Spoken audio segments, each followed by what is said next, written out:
we got a lot done on this handle. I did do a little bit of work after the live last time. Let's see, what do we got to do here? So it's still a little thick. It's pretty wide still, and we're just working our way through. I actually, oh shit, fuck, I gotta turn that off. Well, give me a second, guys. I gotta turn everything off here.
All right, now we're here. That was a little goofy.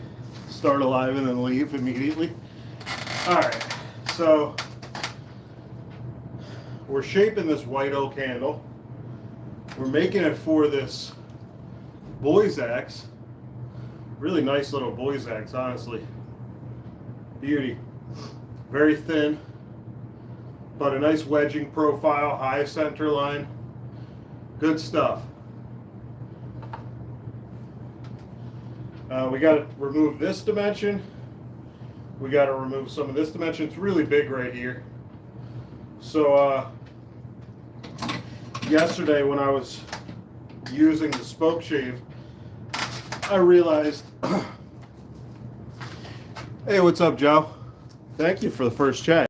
So yesterday I was using this spoke shave, and normally it's only open on this side, but it's a little worn. You can see it's even literally worn, like there's more metal gone. What's up? What's up, Doopy? Brad? What's up, guys?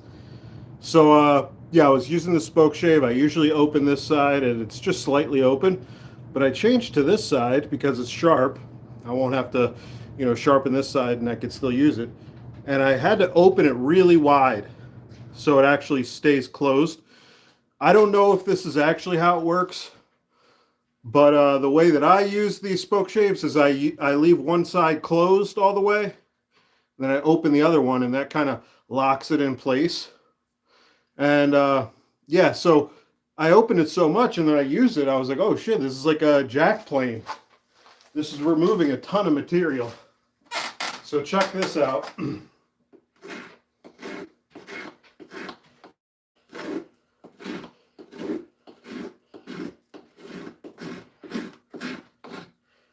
Definitely gotta. Oh, what'd you say, Brad? I want one of those so bad for some reason. Dude, it's not for some reason. Old spoke shaves are amazing. Old spoke shaves are so good. I mean, these things are tremendous. I owe a lot to this. I owe a lot to the spoke shave, and I owe a lot to the draw knife. Without these two tools, my handles would probably still suck. Did you make all that? So I made this low bench. I made this handle. I even processed the timber into lumber and dried it myself. I didn't make this vise. This is an old Colombian vise. What's up, Mill Creek? Oh, you're speaking font to me. A to the. I don't know what that means. I'm not smart. What's that mean? Force feed the answers to me, please. Guys, Joe is the reason why I started doing these vertical live streams. his were doing really well, and he told me that I should try it in vertical. And yeah, more people come when I do it in vertical for some reason. These live streams were struggling to get viewership before. That might be because of my smell, though. Speaking the King's English. Aloe, governor. I read aloe, and I was like, what's going to come after aloe? I didn't get it at first. Hello, governor. So, beautiful white oak candle. Really pretty. Heartwood and sapwood. And check out the end grain. I don't think you guys will be able to see it, but pretty nice piece of wood. Oh, I'm British. Be nice. Okay, you just set off an entire chain of events. You have no idea. What the fuck are you guys doing to Chinese food? What is that curry sauce stuff? What are you guys doing over there to my Chinese food, you son of a bitch? I mean, it should be illegal what you got. I do see some people that destroy Italian food, and Italians get really angry. Chinese people just don't care at all if you fuck up Chinese food, apparently. Or maybe it's a language barrier. What are you making? So I'm making a 26, 27-inch handle to put this little boy's axe on. Very excited because I used this on a 25-inch handle that was kind of crappy. Just that it wasn't like strong. I was a little scared of it, and it did end up breaking. So I'm really excited to put it on, you know, a working handle that I can be confident in. The only blemish on this handle is just a tiny little knot, tiny little pin knot. That's it's gonna go because look how much thickness there is here. You only need that much thickness. You only need as much as the eye is thick. Just a slight bit more than that. So I got a ton of material to remove. That little knot is going to go pretty quick, probably. Make a Viking axe. You know, Joe, I'm not a big fan of axes that aren't functional. Like, plus, I don't really believe in. Everybody calls these a weapon to me, and I'm just like, I just want to put these in timber. It's not a weapon unless you're a tree. So yeah, I'm not going to be making a Viking axe, but obviously I do enjoy craftsmanship. So if someone makes a nice Viking axe, you know, that's cool. I would like to see that. But I got to be honest, I don't like them that much. When I see them, it's like all decorative. Now I get that, you know, back in the day, if you were a very powerful person, you would get a decorative tool or weapon. But I don't think that's normal for like a peasant. And I'm a peasant, so I'm not making royal, you know? I'm not making royal weapons. I'm making people tools. That's how I like to think of it. So as you can see, it's a little goofy, but pretty straight. There's a little material missing here, a little right here. I don't know if you guys can tell. I do have some taper to my swell, which is only possible because I set this spoke shave to a ridiculous depth. Look at this.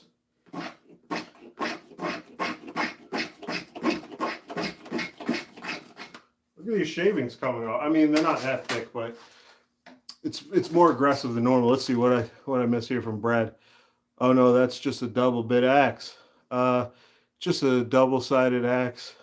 I just don't know the actual name for it. What's up, Alfredo? Perez. You mean, hold on. Are you talking about a double bit axe?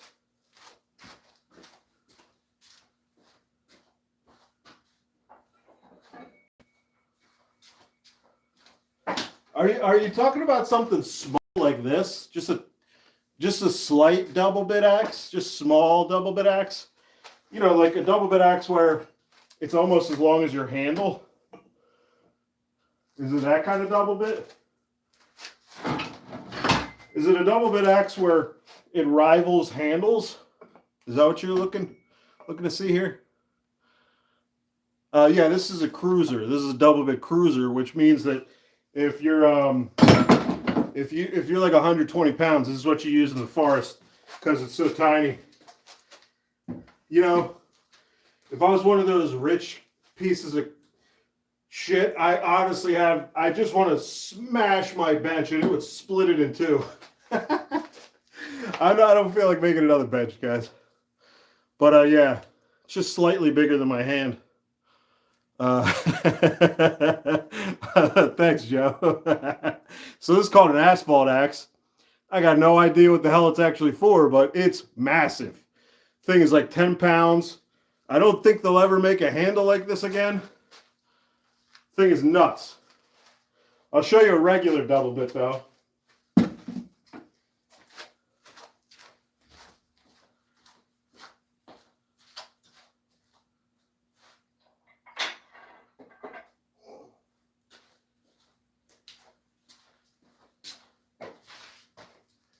So here is a Holtzbrook double bit, 3.5 pounds. This is the standard size axe. Look at the difference in thickness here. This is not so standard. This is standard, and look at this. One bit is as big as this whole axe. This is a big boy. Let me sit down with these. Oh boy. I got a lot of dangerous shit in my hands right now. Double bits are dangerous. Don't fucking buy these unless you really care about axes, because it's two sides of sharpness and I can't mess around. So now I got to figure out what to do with this. Put it down here. And then this is not sharp at all, but it's 10 pounds on the end of a long handle. So I'm struggling with it. All right, let's do a little work. Let's get some carving done on this. If you guys got any questions or negative comments, please give me them right now.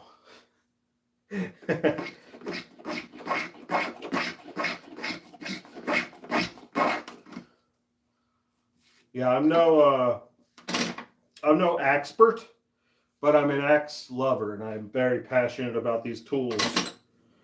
And if I find out anybody's using them as a prop, I lose respect for them a little bit. If this is a prop, if this is a prop to you, if this is a prop to you, and especially if this is a prop to you, fuck off, man. I love this shit and you're hurting my feelings because people care about you having a prop more than me doing what I love. That's jealousy right there, isn't it, guys? I gotta take one for the team and admit that's jealousy.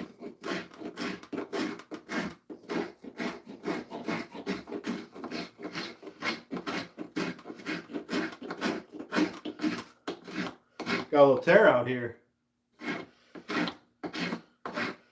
Yeah, Joe, if you're still here, I saw, Mill Creek, I saw that you were cooking something up earlier on live. Let's see, what do you got here? Same reason why you don't make negative comments in the Midwest or South. Well, the reason why you should be respectful in places where gun ownership is so common is because you could die, you know.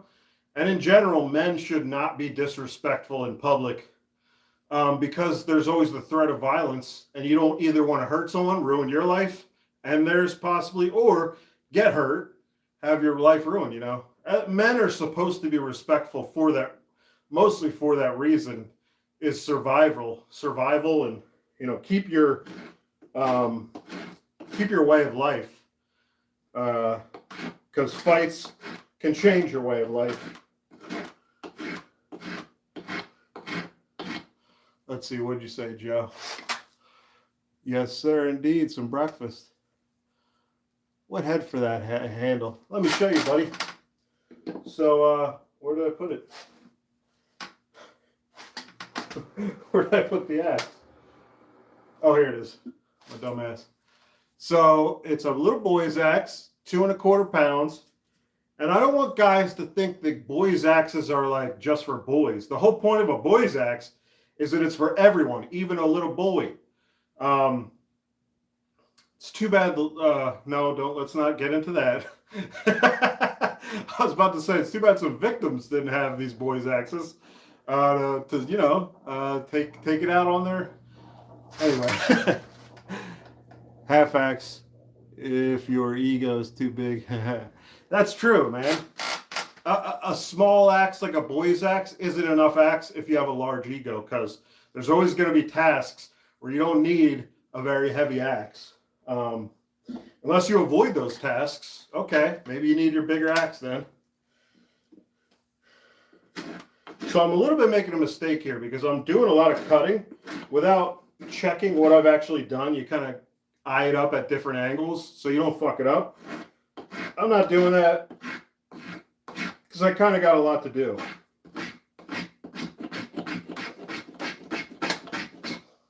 Okay.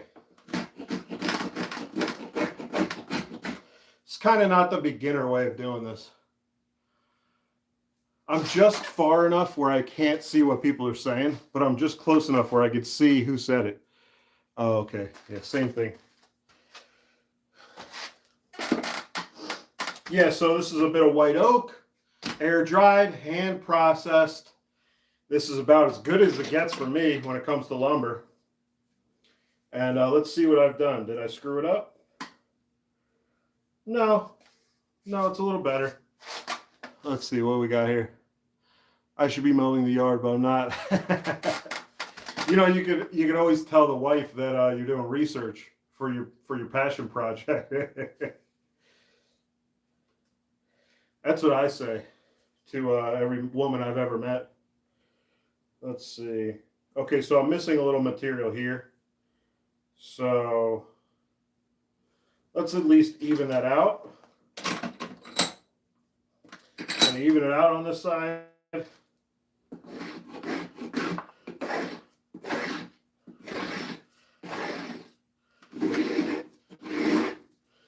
Am I going the wrong way? No, not really. Look at all these chips. As an obese person, it's hard to work with hand tools because you're always making chips, but you can't eat them. Oh, I just got a splinter. Looks like it will kill you. Looks like it will kill you. Redbeard 1? Wait, is it Ed? Is it are you Redbeard? Because that's a little different that's a little different. I'm used to different branding for Redbeard. Is that the Redbeard? Or are you Redbeard like version B? Or like 1A? Or 1B? You let me know.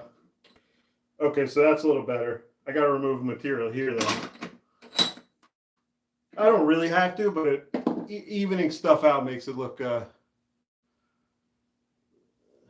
evening stuff out makes it easier in the end. You might not be easier to hold, though. Yeah, that knot's going to come off soon.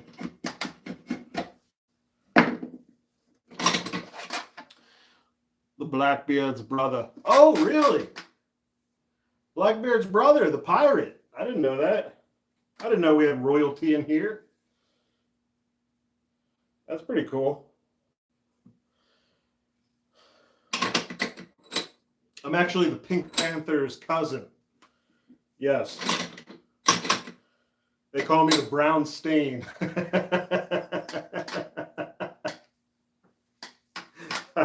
That's not an animal, but I still enjoyed my own joke there. I mean, I could probably go to the... it would be easier to shape this with this. So maybe we'll do a little bit of that.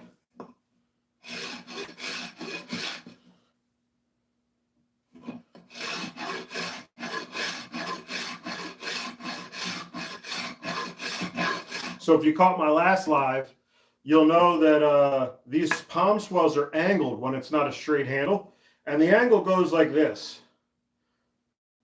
So you don't want to cut straight. You want to angle it. You want to angle your rasp like this, just to kind of already set that shape.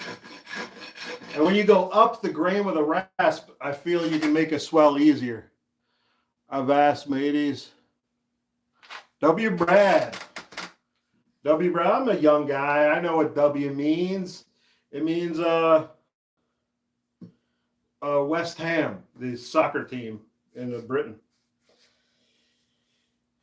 Everybody knows that. I call it soccer to piss. Who was the British guy here? I call it soccer to piss off the British guy. It makes it smooth. Why not use a double? Let's see. What'd you say? Why not use a double cut file? I actually really like a double cut. I mean, I use double cut files later, so this is more aggressive than a double cut file. It's a farrier rasp, which is made for horse hooves. And so this is essentially a double cut file, the highest level for wood rasping. But I do use double cut file after, kind of like grit progressions. So let's say this is like 24 grit, and maybe, where the hell's the file? And maybe this double cut file is like 120 grit, you know? So I just go through the progressions there. I just use a double cut and make the process longer so I don't fuck anything up. Yeah, there's nothing wrong with that. I've talked about that before. I go pretty slow, dude, so I know what you're talking about. I just have a ton more material than most guys because I harvest my own lumber and I keep it pretty thick. It's kind of dumb to do that, but that's just how it works for me. It's kept pretty thick. I could save a lot of time and do more hewing before the drying process, though.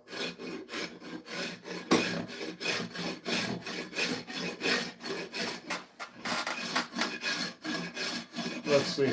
You know, I noticed one of the live streams, I could see the comments right there. And I kept staring at it while doing work. And it looked fucking creepy as hell. I looked like a Chucky doll. Oh, man.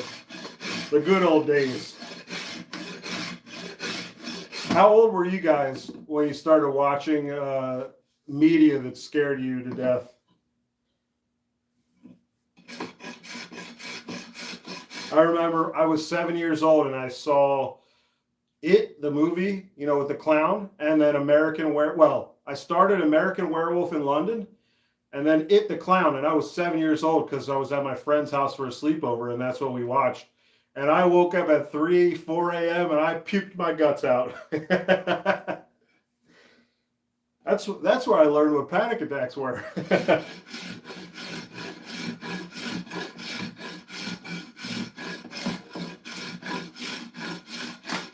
So now I'm kind of rounding the edge, which will also help with Georgie. 5th grade Fez. I don't know what that one is, Joe. Not a Mill Creek, the other Joe. Slept with the lights on for a month. I saw some scary stuff when I was a little kid. And it's funny, like, you might have like a horrible childhood, but for some reason, a scary movie is like worse for you mentally sometimes. You know, I guess it's adding injury to insult.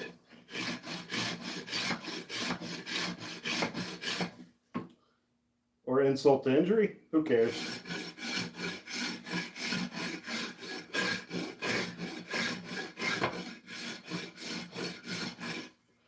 Yeah, let's get some work done on this damn handle, man.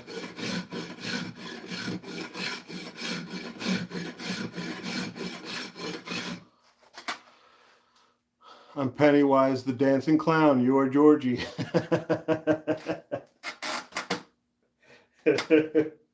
You got to give it to a really good villain. They tried to redo it. They tried to redo it. And people think the new clown is good. I don't think it's scary. I haven't really watched it, but I've seen like a few clips. And to me, it's just not going to even come close. It's like telling people the old Exorcist wasn't scary when they saw it when they were kids. So it's already stuck in my mind. Let's see. What'd you say, Joe? It's a game about trying to figure out what kind of ghost is hunting a creepy place. Haunting. With an A, haunting. Oh, okay.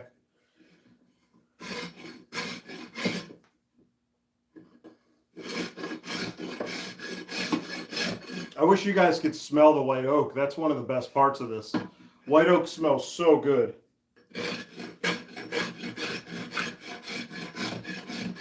I actually feel bad for guys that don't get to experience, the whole process of, you get all this input when you process wood, and then eventually you make something out of it. You get to feel the grain texture when it's wet. You get to feel how it splits. You'll see like how the fibers are, because it just splits off when you're naturally processing. You get those smells, which will help you with identification later on if you have issues with that. There's just a lot of good reasons why you should process timber at least once if you love making handles for lumber. So I gotta be careful here, because I tend to make this part too thin instead of as wide as I want it. So I'm going to try to be careful.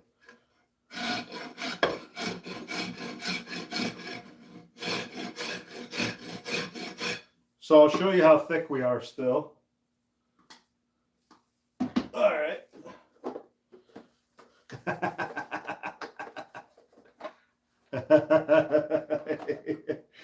I love having accuracy. I suck IDing trees. You'll see in the next video.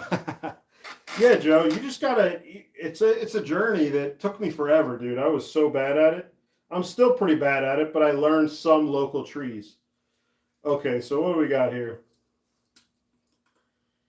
So we're still almost an inch throughout, which is way too thick.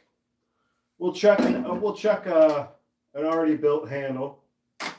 Let's see. I know what to use. This is my favorite handle to copy. I absolutely love this thing. So comfortable. Nice vintage handle. It's a little messed up, so I just keep it as a template axe handle. I'll use this to copy, and I'll make handles. But it's a little too long for this axe, so I had to use something else for the handle. So this is less than 0.8 inches. So almost 3/4 of an inch in some places. It's a little uneven though, interestingly.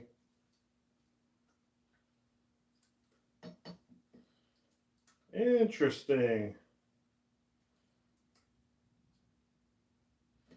I'll show you what it looks like to measure things. Did I screw this up? No, that's about it. I love these little things. The only problem for dumb people like me is it's not fractional. It's what's it called? It's a metric system. So it makes me feel really dumb. I have it on inches, but it's in metric, so it's not fractional. It's, the decimal point way of doing it. But I love this thing. It's is it Matoy? Oh, it's Shunson. Shonson. I don't know how to say that. Great little tool, though. Yeah, Shonson. Comes with its own little screwdriver so I could get the battery out. Isn't that nice? Now, I will say, I did eat cheese yesterday, and I might have to shit my pants here. Yeah, guys. I might just have to shit my pants for you guys because I ate cheese.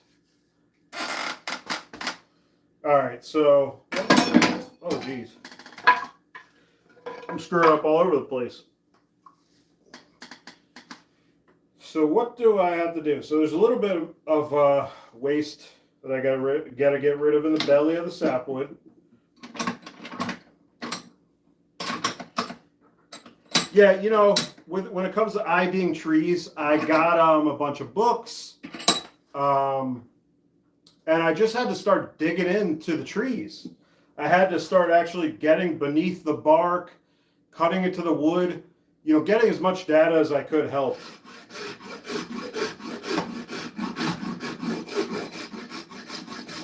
So the way to cut clean with a Farrier rasp is to go like this. And the way to not cut clean is to go like this. You know, like that. Well, maybe I'm explaining this dumb. Yeah, I'm going to not try to explain it because I don't really understand what I'm doing. Like, I don't understand how to explain it well enough, I guess. I've tried to talk about draw filing before. I think I might have messed up, though.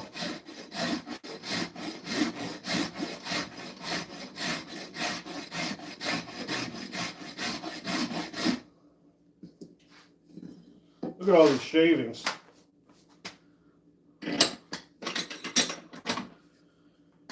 Have you guys bought any books to help with IDing trees? Any guidebooks?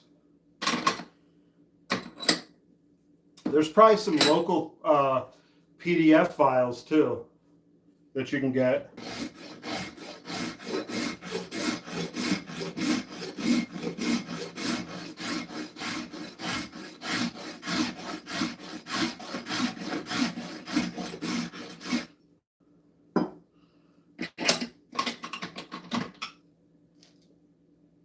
A little bit of extra material here.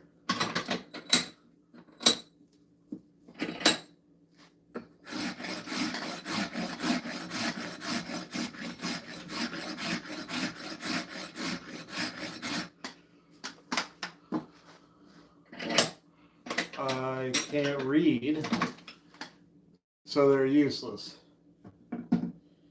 You know, that is a big issue when it comes to learning from books. I find that to be a sticking point.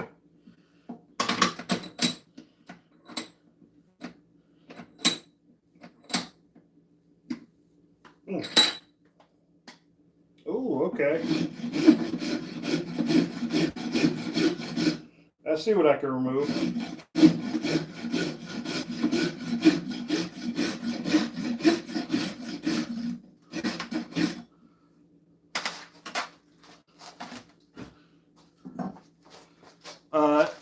Hey guys, can we? Oh, you going, Joe?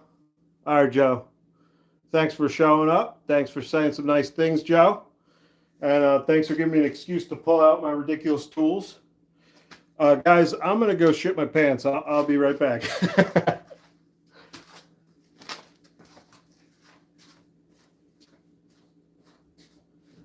Talk about yourselves.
All right. I am back. Oh my God, there's still people here? Thank you guys for staying. What did I miss? I was on the throne. Oh, wait, the pitter patter. Yes, the pitter patter. I think the big government came for him personally. Is government big enough to lift me up, though? Let's think about that. You know, you guys got to think these things through when you say stuff. Mill Creek, is anybody big enough to pick me up? You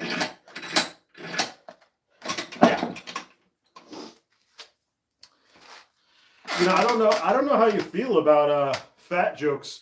I make fat jokes by myself constantly. I'm a big, you know, I like making fun of things. What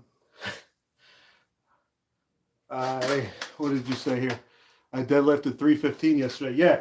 So speaking of that, you know, Joe Mill Creek, he lost a lot of weight, and look how well he's doing now. So I was just wondering, what do you think about fat jokes? I'm still fat. Hell yeah, Brad. If you can't play the belly drums, you know, do you even know music? That's the truth. So right here, I could stop doing a little bit of work here. I was 350. I can make them, you can make them, Brad can make them. Yeah, I mean, I'm not going to call other people fat unless I'm their friend and I know that I could say that without, you know, I don't want to hurt people's feelings that don't want to hear the same thing. And I do understand that when you use when I use fat as a negative, which, let's be honest, being fat is a negative. I am killing myself with this. This is a murder weapon. It's just really slow murder. But yeah, when you use, you know, things that sometimes people can't control as an insult, you know, it hurts their feelings, even if it's not about them. But you kind of can control the fat thing. Most humans can control it. It's usually mental illness that keeps someone from, you know, helping myself. It doesn't need to be dramatic. You know, we don't have to say it's like schizophrenia. Fat. Oh, pH fat or F fat? F fat. Fat is a good thing, guys. Talking about fat is fun. You know, when me and my friends would eat the most disgusting food, we'd call it fatting out. You know, are we having a fat? You got to use fat more, in my opinion. When you're fat, you know, it's like certain slur words with certain identity groups. They get to use it. So have fun with your own, you know, have fun with your own thing. That's what I think.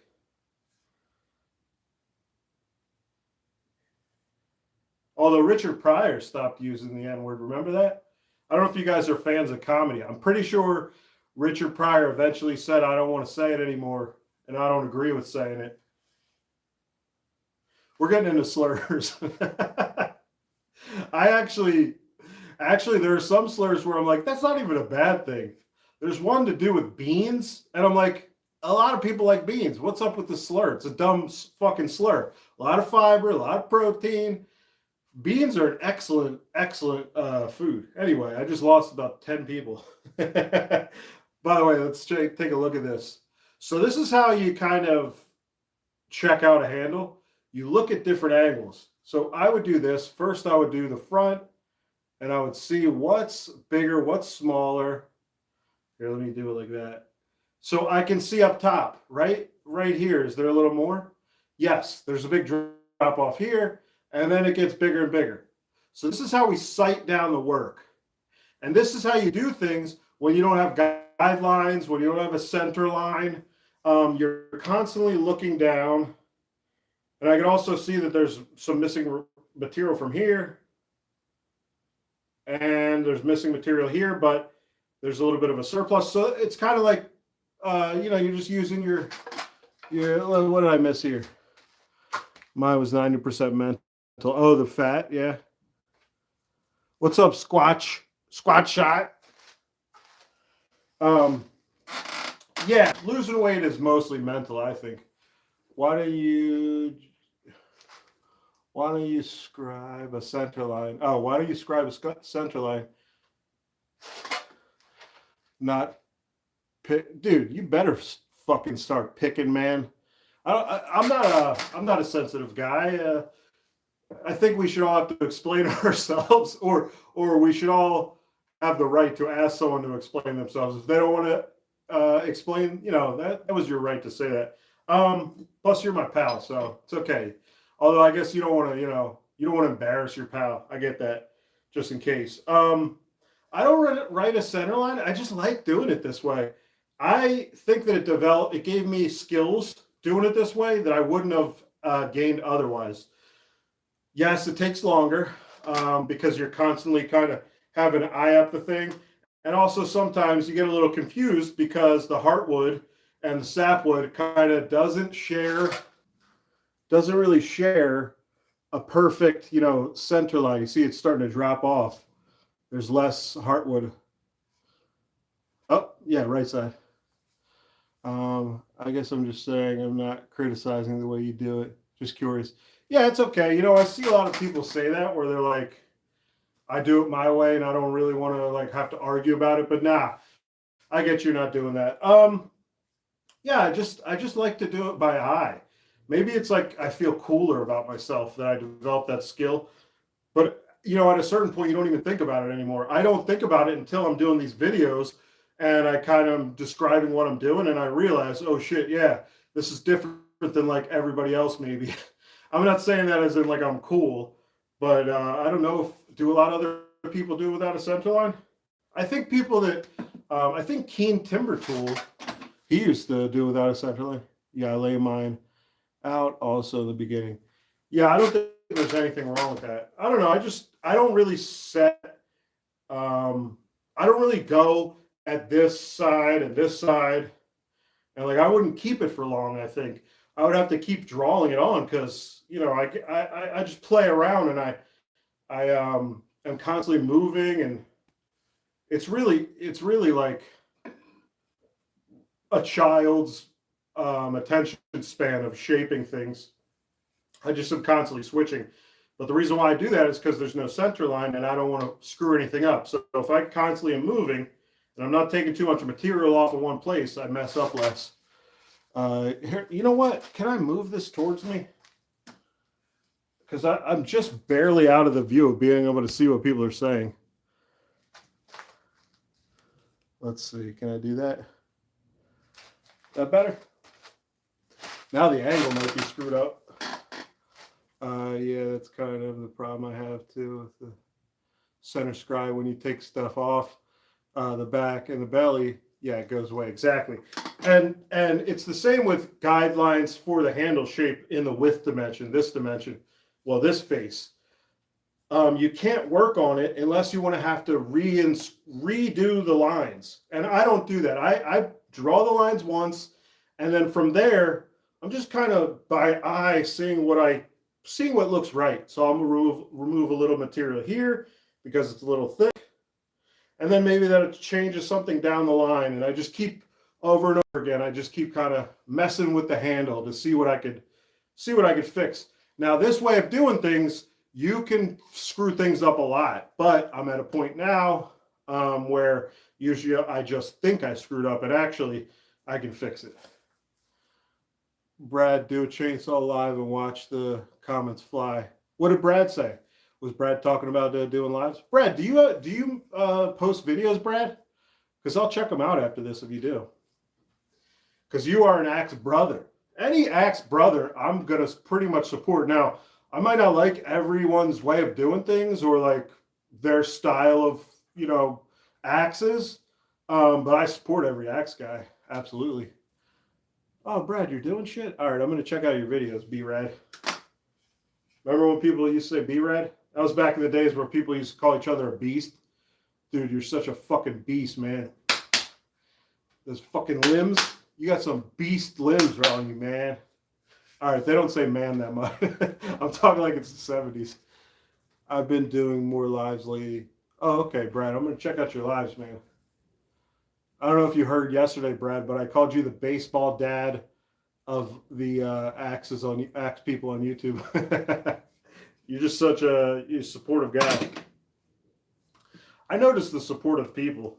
It's hard not to notice them. You know, you don't have a ton of people talking to you. The couple people that are real nice to you, that makes a big difference. This is really dumb how I'm doing this. I've literally never done that where this is angled downwards and I worked on it. So this is what I would do. I would flip it. Yeah, let's do that. What do you guys think of the vise? Wait, is Brad raw axis? I've been doing more. Yeah. So you say you're doing more axis. Brad does raw axis. My boys, you know, if I just got closer, I could read like I'm not illiterate. Let me move this again. How many times can we do this? Let's see, guys. Okay. I'm in frame? I think so. My boys, maybe a hat that says B dad on the back. Oh, you are a baseball dad. Dude, that's true. I can see Brad setting up the ball field. Be a hitter up there, Brian. Come on, baby. Make contact. Come on. You know, Little League Baseball, unfortunately, not everybody gets that experience of getting your ass beat all the time or, you know, finally having to beat someone up because you get fucked with too much. And then you gain the respect of a whole unit of people. This happens to every young man, doesn't it? You know, you gotta put them in a front headlock, hip toss them. You never learned hip tosses, but you took like a couple classes of rec wrestling. So you put them in that fucking front headlock, boom, right on the gravel.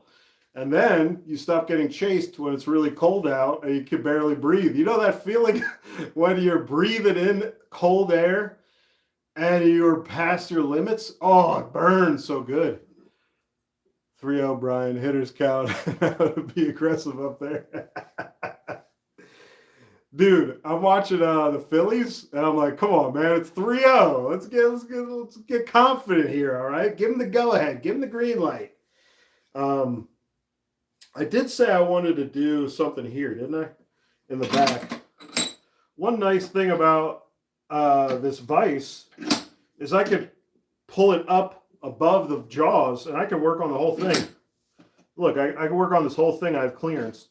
I do have to be careful, though, because I have bumped into this with my knuckles, and, man, it hurts. Actually, this is kind of sharp. Why don't I stop being a moron?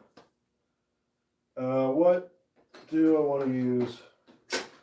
Why don't I stop being a fucking moron and I chamfer this? Oh, boy, is that hardened? No.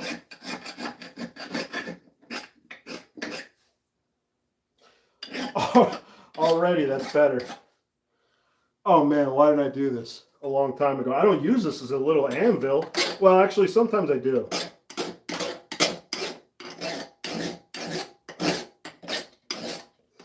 All right, see what I missed.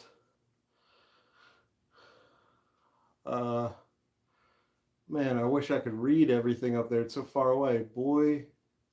All right, let's see if I could look at what I missed here.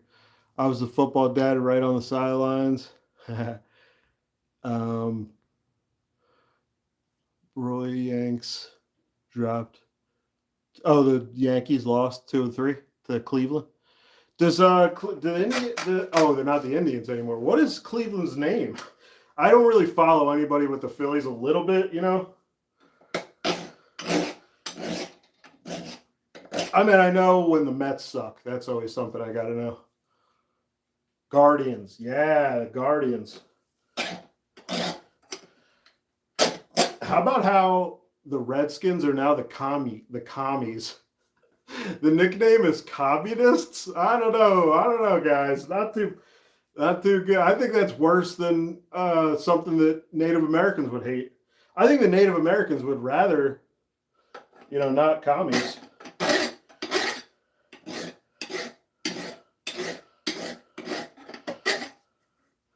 Why didn't I do this a long time ago?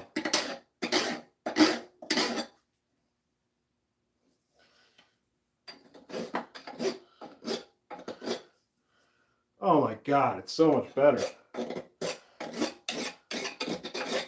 If you guys have worked around metal, you know exactly what I'm talking about. You bust your shit open on that was a pause moment. You mess yourself up on iron and big chunks of metal, like every year the Mets.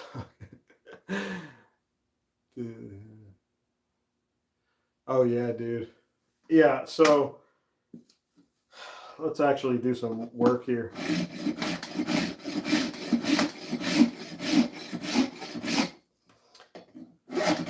Whoops.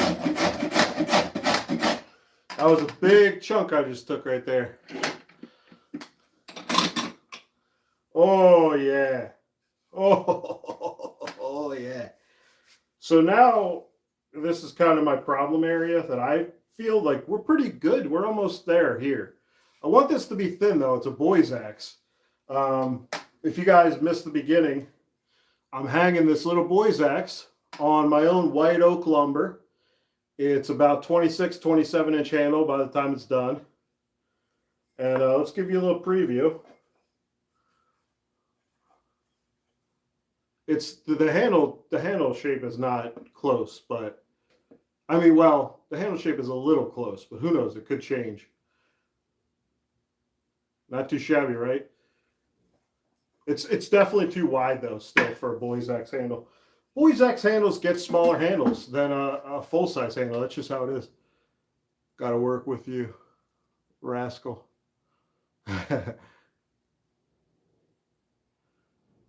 Yeah, have the Yankees bullpen still suck? Oh, yeah? Yeah, well, you know, we can't really throw stones in our glass house because the Phillies offense, even though they've been like the best team since they fired their old manager, I think they have like a 25-10 record. The offense is really bad. It's like Marsh is hitting. You know what? I don't know why we're talking about this. It's not really axe stuff, but you know, I talk about everything else. But we'll quickly get rid of this baseball talk after I say this, and maybe a couple of comments. The Marsh is hitting 333, so he's hitting a third of the time. He's hitting. That's really great. He's amazing. Then there's Harper at like 269 or something. And then from there, it goes to like 240, 220. Nobody, the offense is having trouble. It's just home runs, I guess. I don't know. Lately, they've been, well, not lately, the last series, they've been doing great when it comes to scoring runs. Okay. So, yeah, once again, when you're making these handles, you want something that can actually get held in your vise. Just saying.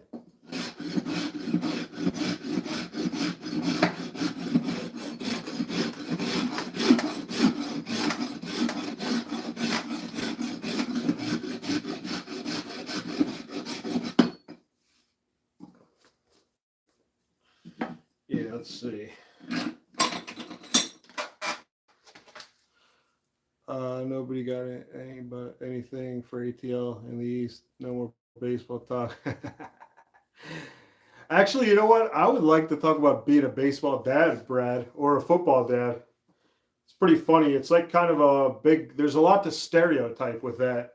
Like is a dad the kind of dad that's screaming at the refs? You know, is a dad the kind of dad that you know, like hits his kid because he's not giving the effort?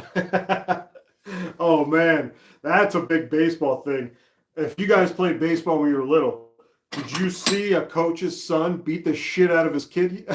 I mean, I didn't really see him get the shit beat out of him, but he was sitting on the ground at the pitcher's mound, and his dad unleashed the hardest kick right on his ass. Just kicked the shit out of his ass.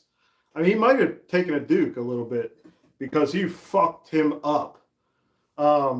That was probably the worst one I saw. Well, it's not too bad. It's not like beating his brain in, but I mean, definitely not right.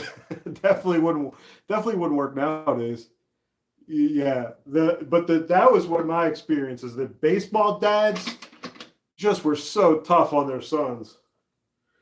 I know what they think that you have to give the kid a toughness to be great, but usually it just makes the kid quit. I think you got to frame challenge the right way. I was just talking about this with someone. I forget who. When it comes to mentality, you can make a kid tough at the same time as him kind of enjoying it. That's like stoicism, I guess, or stoicism kind of not enjoying or feeling awful about it, but maybe I'm wrong about that. You just have to have the right mentality to figure out how to push through hard things. With axes, when we're swinging our axe for an hour straight, and we have to push through, we're pushing through kind of like the cardiovascular pain. What do you go to be tough? And obviously you have to be safe at the same time. But it's not like thinking back to like when someone beat the shit out of you when you were a little kid. That's not exactly, I mean, if you're trying to prove the abusers wrong, I guess. I actually have stopped talking to people specifically, well, I don't want to mention it, but if you say you beat your kid, I'm not going to like that. I don't like that shit. I'm not into that at all. And I'm not doing that as like a moralistic thing. I can't stand shit like that. It's like the same, it's not the same, but it's similar to sexually abusing, the younger humans. And I don't fucking, I'm not gonna be your pal after that probably. If I hear that you're hitting your kids. So don't tell me that you hit your kids if you hit your kids. I was kind of a psycho in a good way. Still kind of am. I'm watching college football and volleyball. Yeah, dude, I saw some crazy shit. So I wonder what your definition of psycho is. But if you say you're a psycho, I'm probably gonna have to believe you on that one. You probably embarrassed your kid a lot, didn't you? I'm guessing you have more than one kid who was playing sports. Okay, so I'm trying to keep showing you guys the shape. Honestly, here it's pretty good right now. I should really work on this.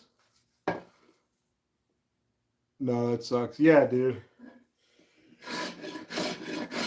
Yeah, I was lucky. I didn't like have that really. It was just the dads that were the coach's sons thought their son could be the best, I guess. And they, when the sons weren't the best, when they didn't have that right mentality, they really are gonna let that kid know. Which who knows if that's the best way to coach something, That's the funny thing about life is like sometimes the way to get what you want is to never mention it, And maybe it could be, maybe you could think of that as like being manipulative, but is the Godfather manipulative? Sorta. When he like keeps everything inside, he's not going to like give away his cards. It's kind of how you got to win in life sometimes. It's not,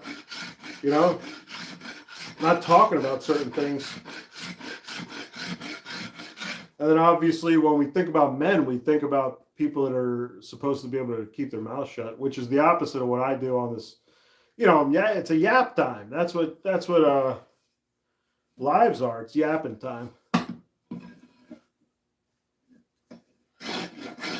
I got out of baseball and I got right to some real dumb shit. Oh yeah, that's good. Now we're getting somewhere.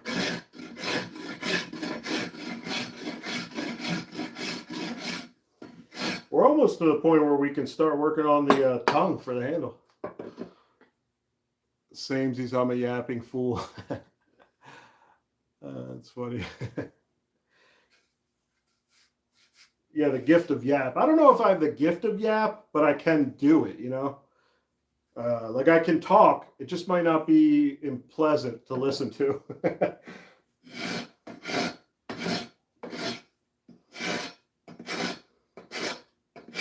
One little trick with the Farrier rasp is you can use the third and fourth edge or side, and that'll work like a round file, round rasp, or a half round rasp a little better than the big flat surface.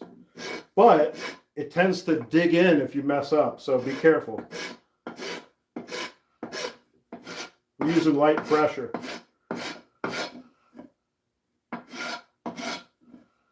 Oh yeah.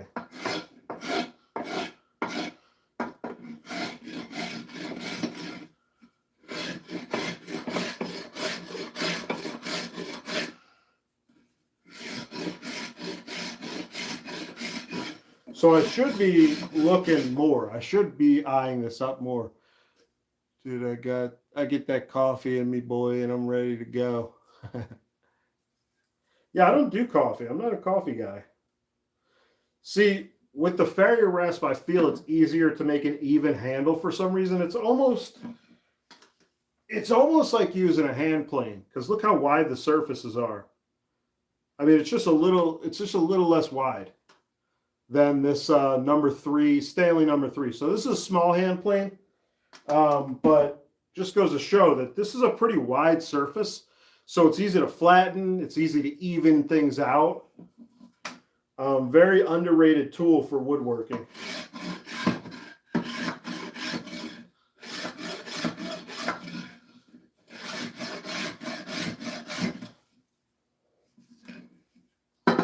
Now I go this way so we can get rid of some of this thickness.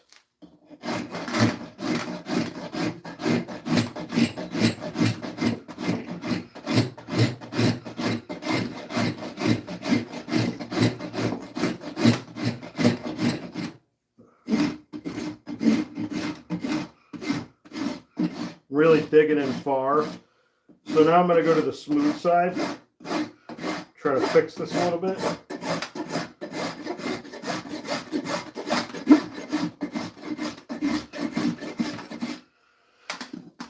Okay. All right. Ooh, now it's feeling instantly better feeling. Maybe we'll do the same to this side though. Actually, how far down am I going here? Yeah, a little bit further.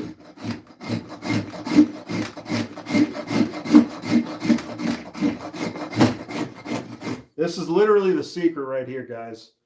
If there's one big secret to making a handle and shaping this swell, it's going up the grain with a rasp. That'll help you. It'll help this part be thinner and this part to gently taper. Now you'll have to play around with how that works. But this is what I think is the secret. I had a lot of trouble shaping handle swells at first.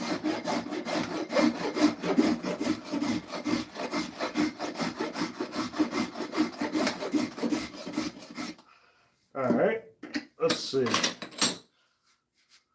Still too wide, but we're getting better here.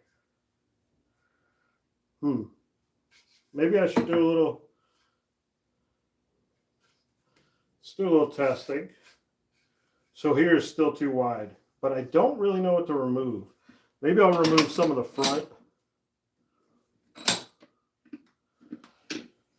This has been a fun live, guys.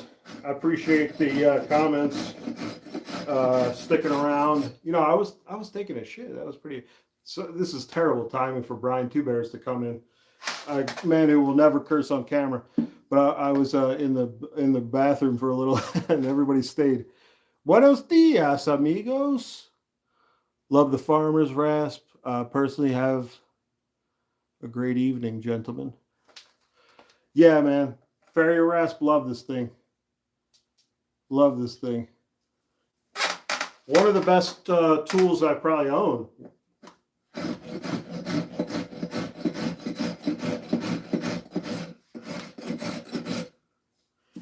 Mr. Brian, do you make any handles? I'm not sure if you just came in, pop in to say hello, but if you're still here, Mr. Brian, did you ever shape a handle yourself? I know that you use lumber and make your own lumber sometimes. Oh, okay, I think he's gone. And I know that Mill Creek has made his own handle. What about you, Brad? And Brad, are you Raw Axes? Who is Raw Axes? It sounded like Mill Creek said you are Raw Axes. I'm a little confused.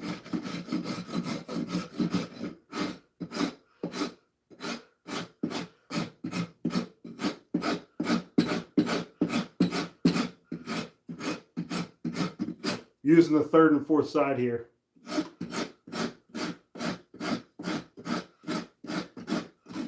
Oops, that's where it digs in. Just a little step, and that material doesn't even need to be there.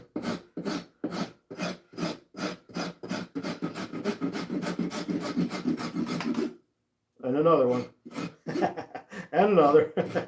And another. At least I'm not messing up where I don't want to. Let's see. Don't make them just have. Brad is raw axes. Okay, raw axes. I'm going to have to follow your stuff.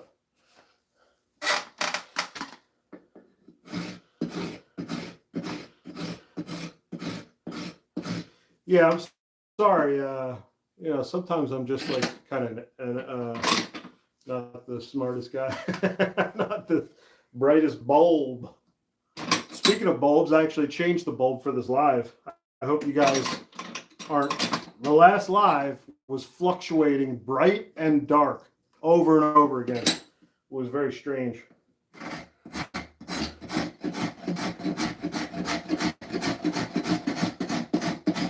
Okay, now I think I got a lot done there. I would love to see you make a handle, Brian Two Bears. I bet you'd be very good at it. Yeah, the fluctuations are great. Oh, that's good to hear. Yeah, I changed to a different bulb, a more ethical bulb. Oh yeah, now we got some kick going on there, although did I go too far? Yep, so now I got to even it out. See how there's a lot of material missing here? Now I got to go forward just a little bit. Yeah, I would love to see you make a handle, Brian Two Bears. Knowing the way you do things, you know, you do things at a high, you do things to a high standard, and you are very meticulous. I'd love to see you make a handle.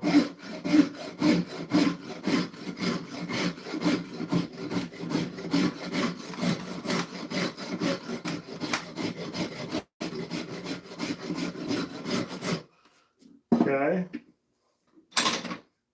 Now let's see where we're at. That's a little better.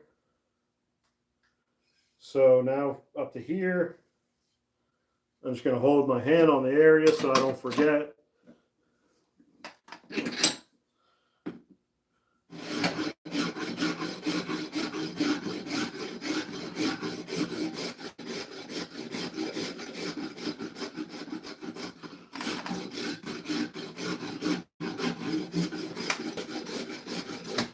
Boom. Okay. So now I'm just going to take it out of the vise. Maybe I'll use the fine side. The fine side cuts pretty good. The only thing is the fine side gets loaded up with waste easier. Let's get a little drink here.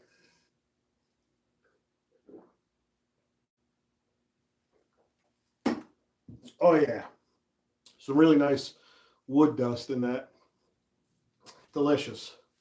One of my favorite delicacies is white oak wood dust. Okay, so you got to get the gunk out and use your file card. Yeah, that's the only problem I have with the Frary rasp is that the fine side can get clogged. Can get clogged a little easier.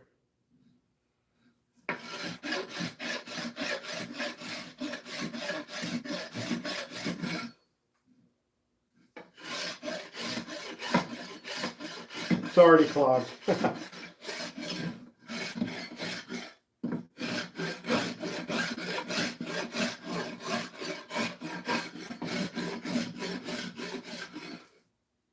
Hydration is key. Absolutely, man. Especially if you have gout. You know, when I was little, I thought gout was like something really disgusting. But it's basically crystals that don't get filtered out of your kidneys, I think, correctly. And they end up in your joints. And then it hurts your joints. So, you know, imagine little diamonds are in my elbows. And that's why I was in pain for a while.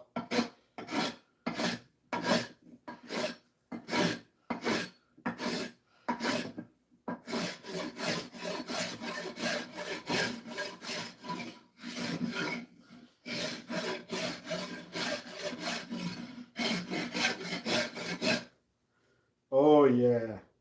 So this is a pretty straight handle. Pretty straight. Not a lot of kick going on. There is some curve, obviously. Is there something I don't like about this? Let me see. When this gets taken down, it's a little big right now, and this gets taken down. It might look a little more right, but let me see. It's possible that because I removed so much material up front, I might want to just keep going down. I don't know. Let me see. No, let's keep it like that. Well, kind of. I have to remove some material.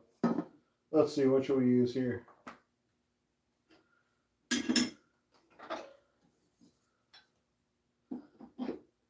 Let's use a half round. Ahoy. Oh, is Mike Law here? What's up, buddy? Is that Jason? What's going on, Jason? We're just getting some work done on this white oak handle for this Boys Axe head that is really nice. I've tested this. It needed to be rehung immediately. So when I broke the handle, I immediately started working on this. It's going to be slightly longer though. This is going to be 26, 27.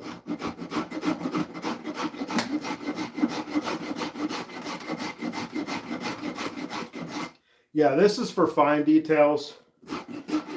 Works really well. This is basically a double cut file, but rasp version. That's how I think of it. Is it even double cut? No, it isn't. So what I said was very dumb. Don't worry about that. Any stamps on it? No, there's no discernible markings on it. The pole mushrooming has been removed, so maybe there was something there and I didn't know. A little bit here too. Yeah, I don't see anything, but it's a nice head. I could tell because the steel is at 21, around 21, and it held up very well already. Like I don't think I've ever sharpened this since its original sharpening, and I used to use it a good bit. I just did a terrible, here, I'll actually show you. I had a terrible overstrike on the handle, and then in a recent video I broke it. It snapped in the back, and I think even right here too. But this is a nice handle, nice little 25-inch handle. It's incredibly light. There was something wrong with this, definitely. But it looked good. It looked pretty good on this. And so now we're going to have a slightly longer handle. And we're going to try to make it pretty thin like this one. This one is an incredibly thin handle.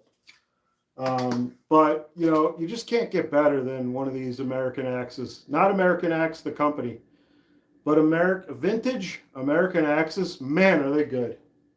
And there's just so many. So me and guys like Mill Creek, we have all these, you know, great pieces of value just waiting for us to start working on them. Bevel Boys Axes are cool, man. Yeah, I think so too.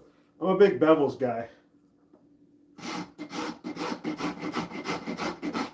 All right, so now I really got to check what I'm doing here. Okay, now we're getting somewhere maybe. Still a little thick. Let's see, where can I remove material?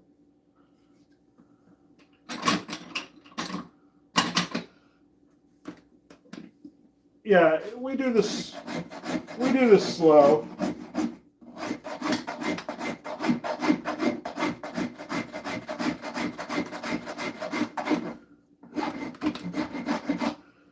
Okay. Let's see. What did you say, Jason? Cabinet Maker's Rasp is my favorite for shaping. Oh yeah? Is that hand stitched? I don't know if I really know what that is. This is my fanciest rasp. You can see how coarse it is. This is for shaping. It's a Narex. I think it was like 30 or 40 bucks. Kind of expensive for like a mid-level one. I know they get way more expensive. But yeah, okay. Now we change to the other side. Now the handle shape is really coming together though, isn't it? All right, so this is the angle.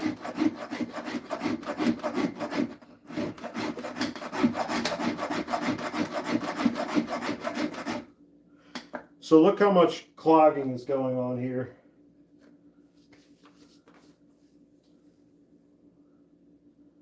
Where's my file card? I do something with it?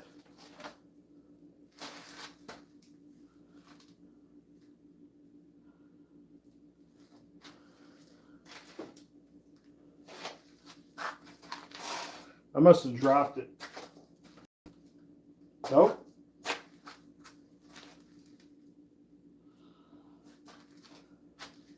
Anybody see my file card? Clogged like my arteries after that breakfast. Joe, I noticed you love cooking on a flat top, huh? Oh, there's my file card. Yeah, man, flat tops are so, oh man. Flat top is the grill of not having a grill, you know? Flat tops are awesome. You basically run your own restaurant, a little mini restaurant. Absolutely awesome to run a flat top and have one.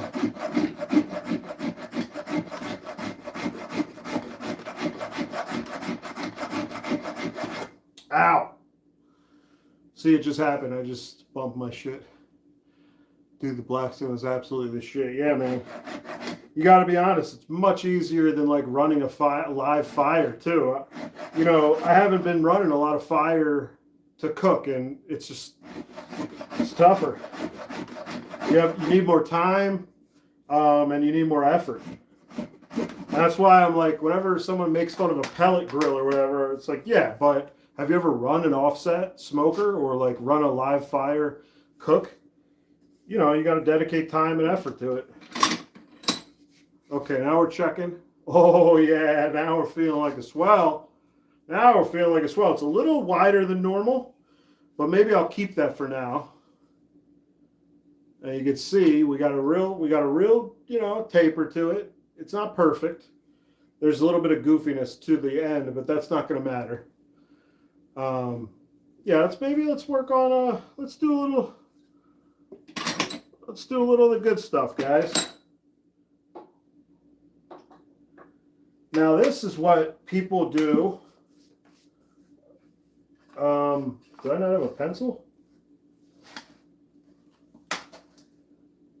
Man, I'm fucking up everything, aren't I? Well, anyway, I'm going to trace this.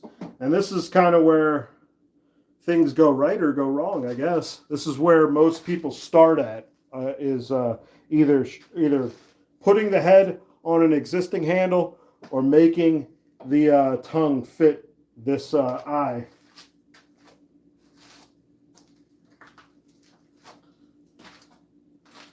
Where is my pencil?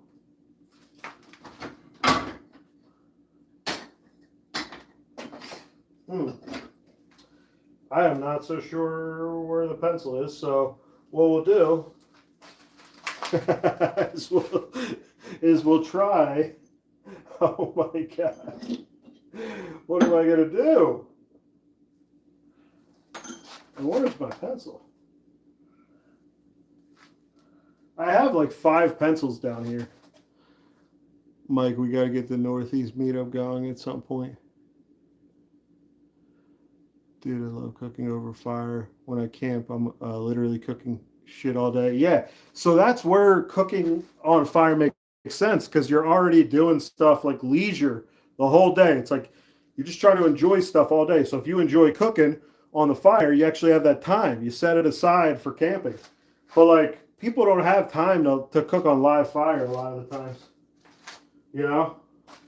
It's tough. And then it's a whole like thing to learn. It took me a while to be okay at it.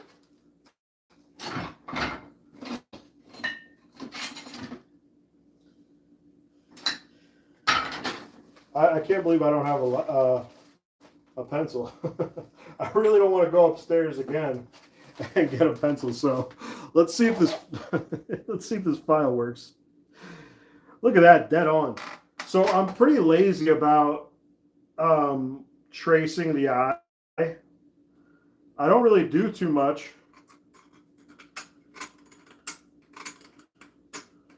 Like, I don't line it up that well. Okay, so I can actually see this. And it's just a rough out. So honestly, I kind of wanted to do this. I kind of wanted to see if I can make an eye without really having something to trace. Oh, shit. All right, there we go. All right, let's see what I can do. Yeah, I don't really even it out. Like, I just am very careful, and then I turn it the other angle and I check if what I'm doing is right. It's really a guideline tracing the eye. Like, it's a rough guideline. So you shouldn't go all the way to your lines before knowing which side is more or less. Sorry, stuck in my head. Yes, sir. I saw Big Joe Buck today at the Nugget. Give me something. Give me something to write, man. I don't know why you said that, Brad.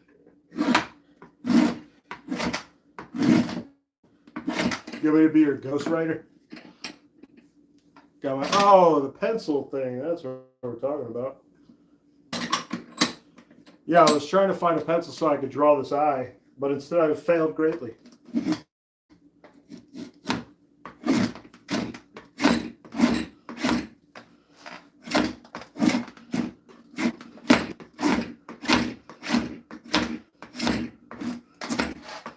Oh boy.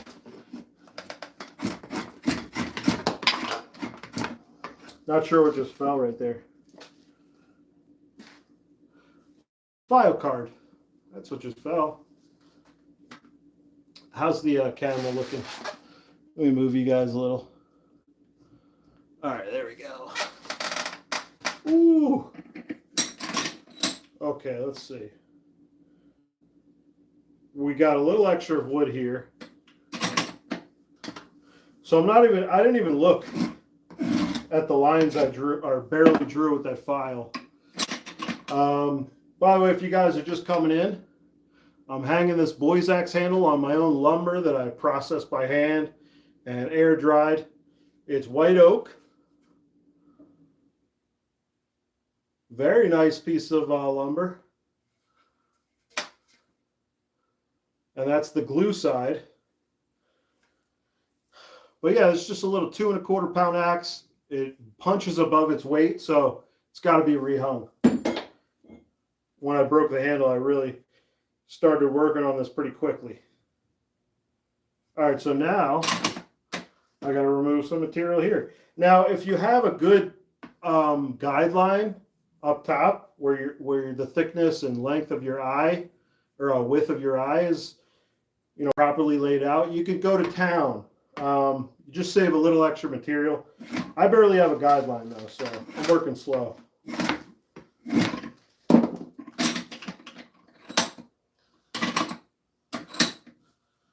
Ugh, there we go.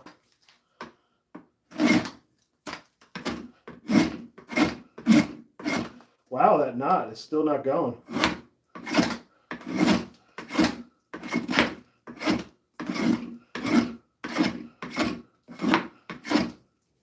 I'll show you guys the top of the tongue in a second. What did I miss here? I got that. Oh, everybody's just laughing at my stupidity. Me too. Yeah, I can't believe I couldn't find a pencil there, guys. That's a little disturbing.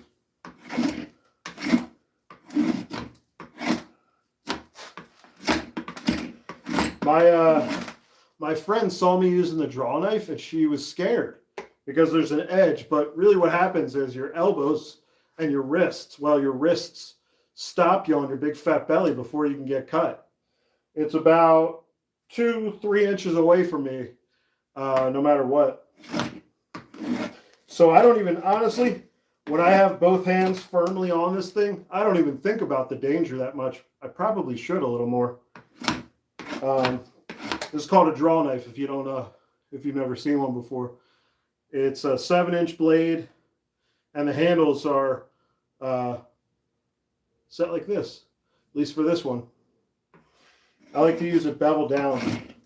That means that the bevel on this side is downwards and there's no bevel on this side.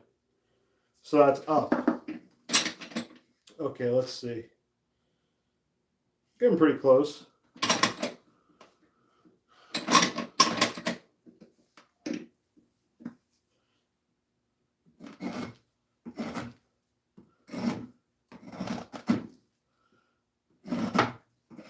Yeah, I don't think people show this angle enough. Like, look how rough this is right now. So people don't show you this a lot, but this is what I'm looking at, and this is what I'm shaping. Usually you have a guideline here that you could see where you actually have to shape, but I don't really have that because I couldn't find my pencil. And the file didn't dig too deep in, so I'm not going to trust that really.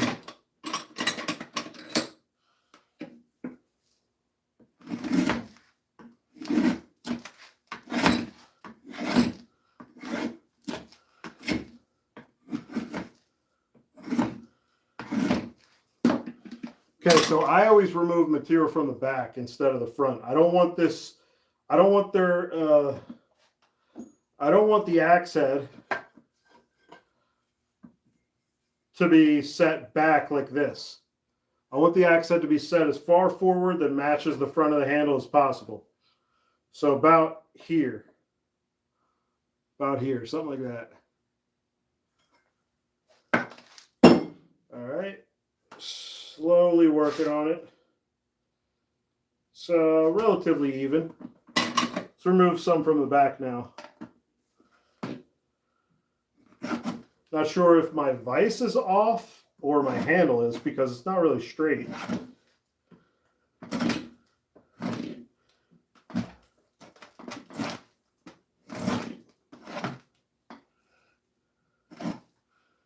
Okay.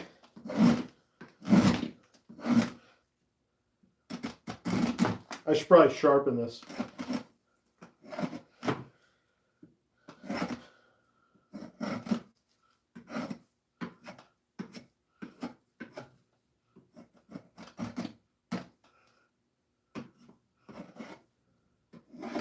All right, so now let me show you. Am I straight? Yeah.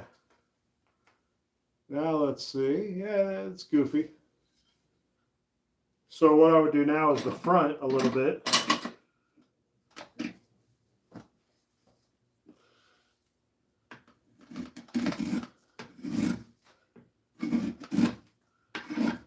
Okay.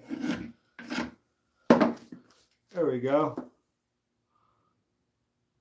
Not sure the young kids get the reference. Oh, what did I miss? What have I missed? Oh, I'm never gonna figure this out. I'm too dumb. Check these shavings out, guys. That's the draw knife right there. 3D. Put your 3D glasses on, guys. Put your 3D glasses on. 3D glasses. Woo! Oh my God, Disneyland! Wee! I'm talking to a bunch of 2-year-olds, right? This is the kindergarten axe class, isn't it?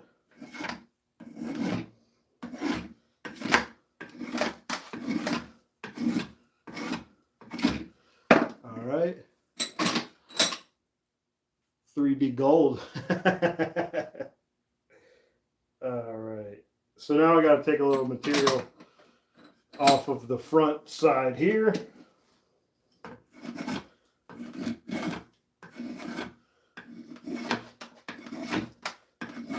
Grain is unsupported unless I cut like that.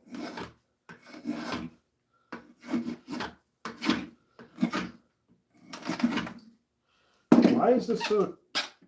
Oh, guys.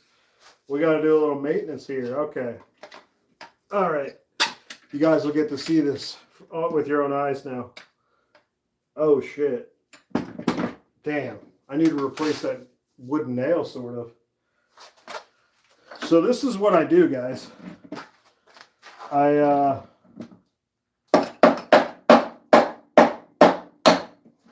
This is how I tighten my vise. There's no screws in here. There's no bolts in here.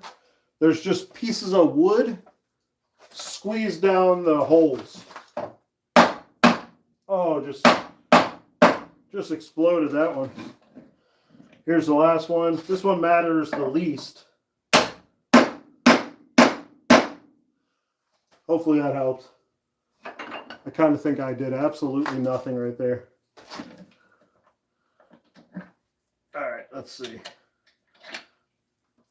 There we go. Yeah, I think that might be a little more solid. I'm not sure if I straighten it out though. You know, I've never used a bubble level on this thing, but I probably should. Check how level it is. The problem is though that the legs come out of this low bench because I didn't wedge them, so it's not really going to be even all the time. Like if I do level this bench out for where I hold the work, it's going to get messed up. So not really a point of that kind of precision. Maybe I should pull the spoke shave out. Now, this is not what I would usually do. I'd usually wait to pull this out. Oh, 136. Time flies when you're taking a dump for 45 minutes. By the way, guys, I think this is the most important thing you'll hear all day. You're supposed to eat almost 30 grams of fiber a day. How much are you eating? Huh? You're probably eating like 3 grams of fiber a day. You need a little more fiber. Legumes, and legumes. That's the third one. You need legumes, unfortunately. And yeah, at first you might have some upset tummies. You might have to go to the bathroom. That's because your body's not used to fiber. You are going to have ass cancer if you don't do this. If you don't eat fiber, it's ass cancer for all of us. Only you can prevent ass cancer. I'm sorry.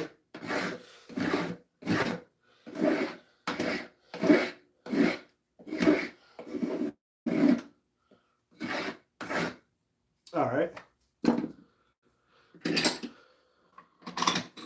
That dropped viewership considerably. Nobody wants to hear about their butt and why they should drink water, lots of fiber. It's good for you. You would be disturbed if you knew how little fiber you actually get each day. 28 grams is like a minimum. Okay, most people get like 10 grams max. You think, oh, I ate broccoli today. That's 150 grams of fiber. That broccoli was 2 grams of fiber. You had half a cup of fiber. I mean, half a cup of broccoli. That's nothing. You need to eat an enormous amount of regular vegetables to get a lot of fiber. You pretty much just got to look this up. Look up what's high fiber, because you're not going to know. I didn't until a couple months ago. This is a lecture on fiber. That's what I do here. I don't make handles for axes. I talk just all fiber. If you want to be part of the fiber family, you're going to have to start eating fiber. Help yourself. Ooh, that's tearing out.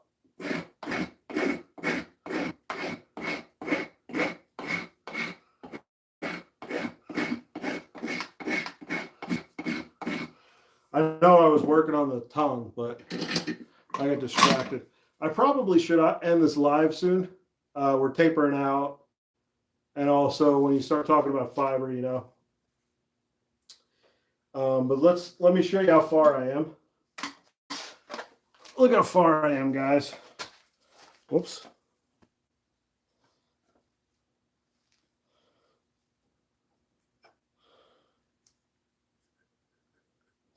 So that's how much extra I have. You see that? How much extra I have. Look at all that extra wood in the back. I have a ton of material to remove. So let's stop pussyfooting around. Maybe what I'll do is I'll mark it.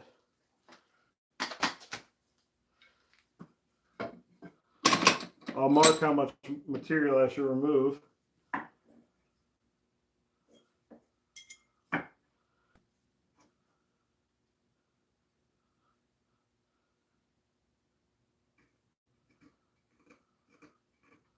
Okay.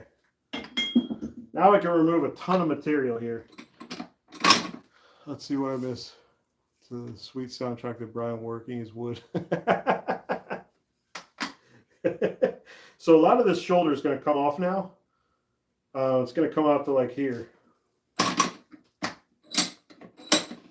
Yeah, I'm sorry that you guys got to hear me working my wood like this.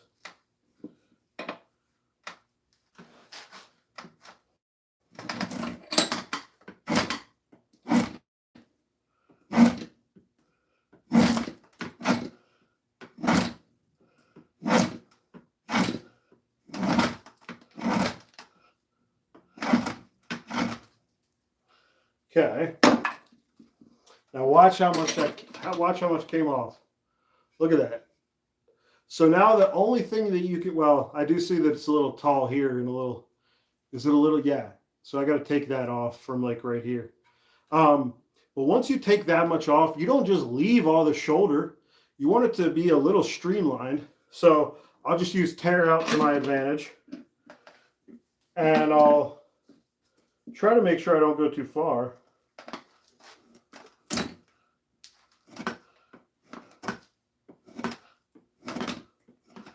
Oh yeah, I got to do this anyway.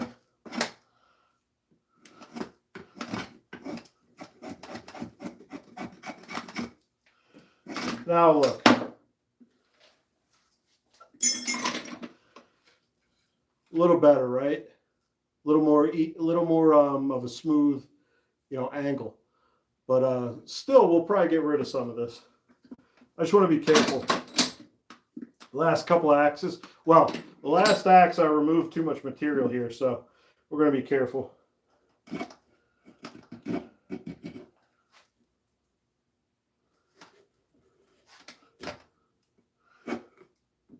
One thing we'll almost definitely do here is we'll probably move the shoulder up. We only need this much. So maybe we'll move the shoulder up a little bit. Because I want the handle length, Okay. Oh, who said hi? What's that name? I can't see. Wow, I cannot. Kowalski? Kowalski? What's up, buddy? Sorry if I mispronounced the last word there. But yeah, we could probably get rid of some of this.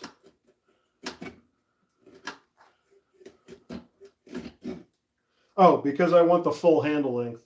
Because it's really nice to use a boy's axe that's, close to 28 inches. Very good size for a handle. I used to think 29 to 30 was kind of the standard size, but it seems like people are more and more being drawn towards about 28 and a half. Very interesting. I know it depends on your height and your preferences.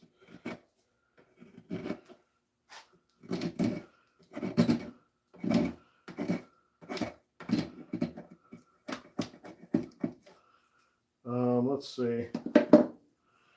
Maybe I should use the spoke shave.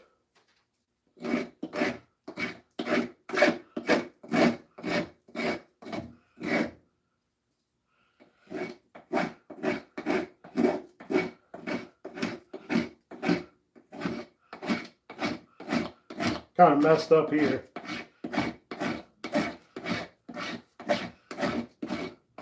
Looks like I have extra material though.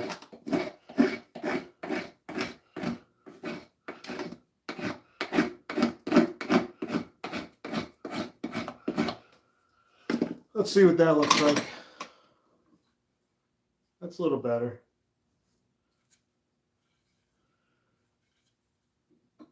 Maybe we'll do another trace. See if I can get this.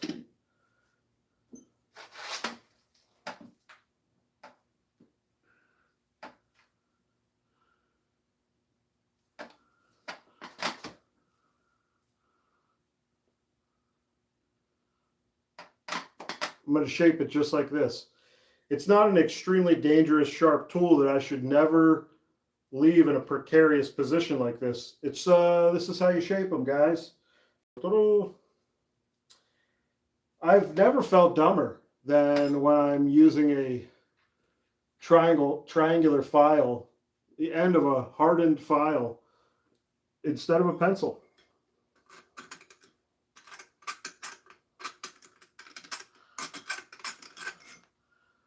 That worked good. Oh, you know what? Before I even do this, I want to make sure that I chamfer the bottom of the eye. This will be good. You guys can see what it looks like to chamfer the bottom of the eye. What's up, Palario Roo?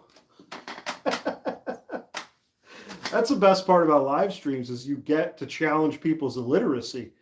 And I am high up there in being illiterate, especially when I get barely, you know, the font's really small. So I'm having to like get close and trying to read before I even have.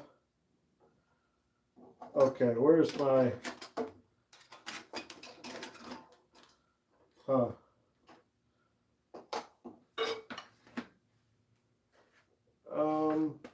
where's my little triangular file?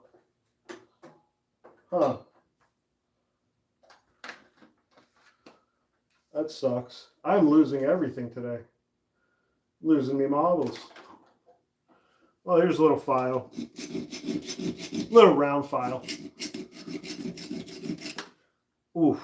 Oh, God. I got to be careful.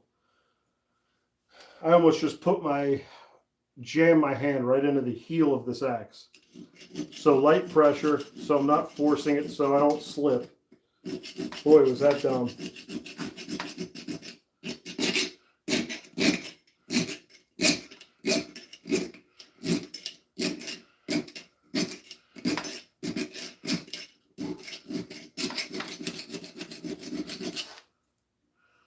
Okay, so now that's good. This is kind of how I work on it. I'm just more comfortable chamfering the right side at a time. You'll see what I mean. So now I switch to the other side, and I work on the right side as well. And also what's close to me.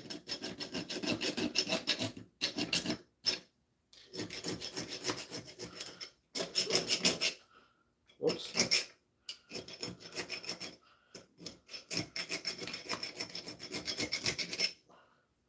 Just chamfering a boy's axe if you guys are coming in for the first time.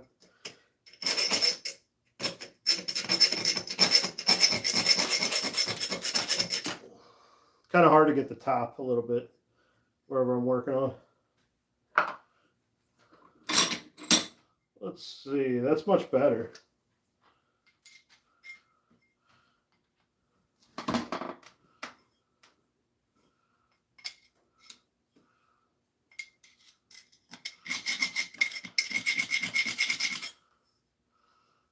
All right. Now we're good to go. Okay. Now we can do some more shaping.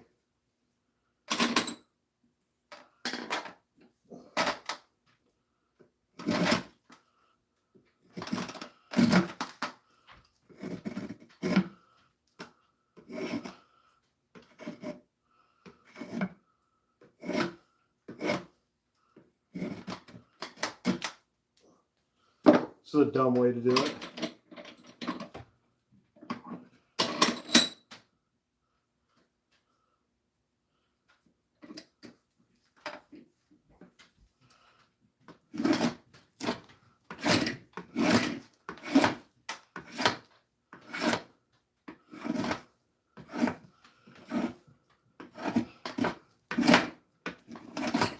Oh yeah.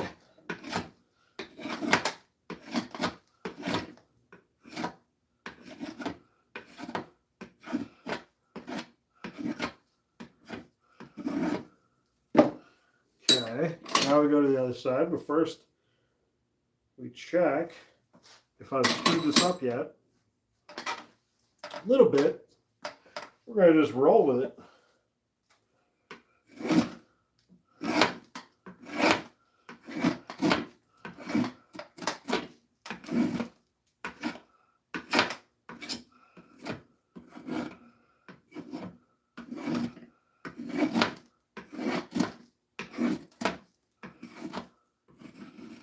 Sorry for showing you so much skin.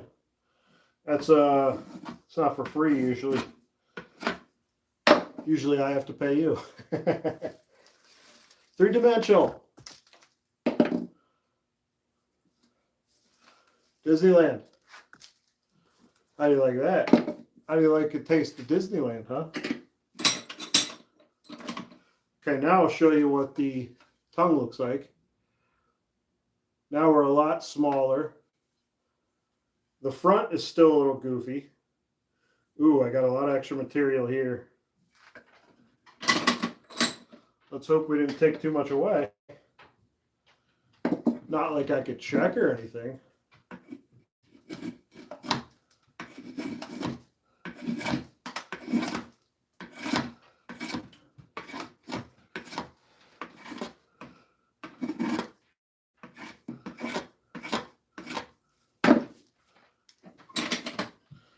Okay, let's see. What do we got here?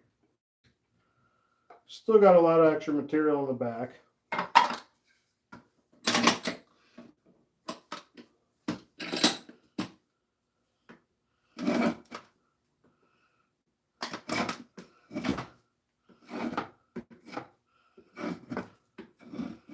Once we get this onto the handle, we'll call it a day.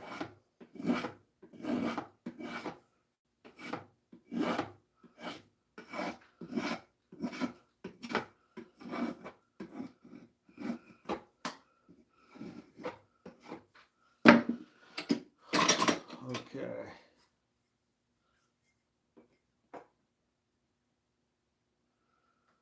Still a little bit more left on the back.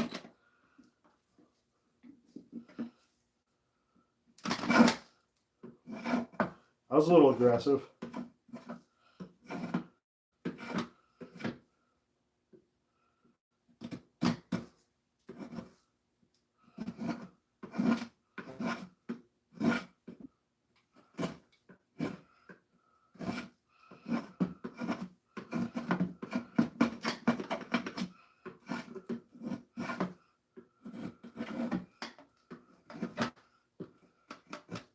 Oops.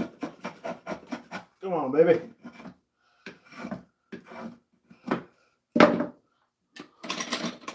So technically, you can do this without a guideline. Just going to take longer.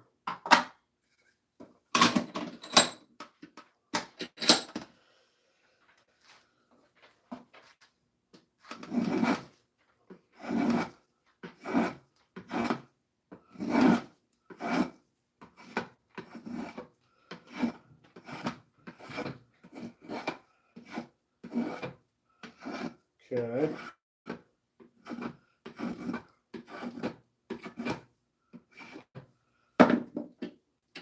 Let's see, how close are we? Oh, we're getting close. Let me show you guys. Very close. Let's see, what do I think I need to do?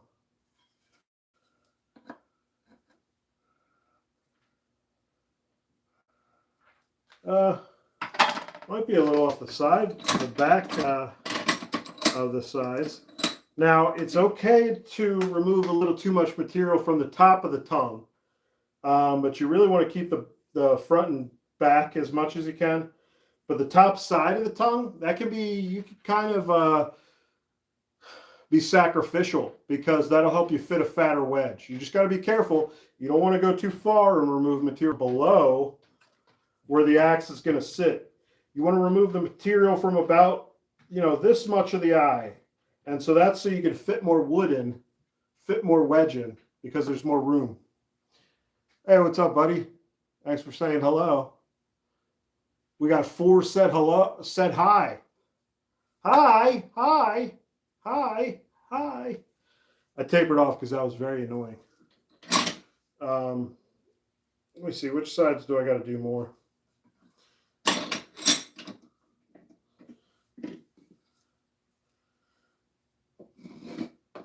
Just cleaning it up. Trying not to really remove anything.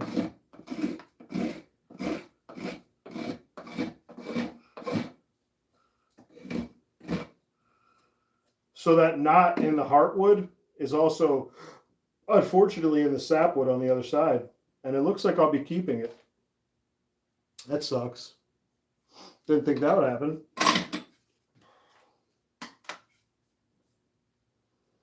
Yeah, let me remove some of this material.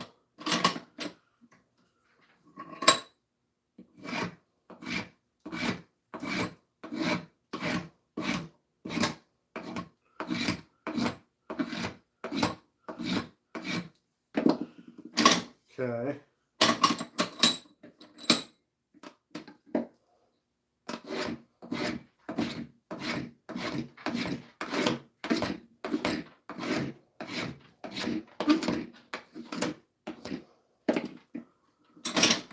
There we go.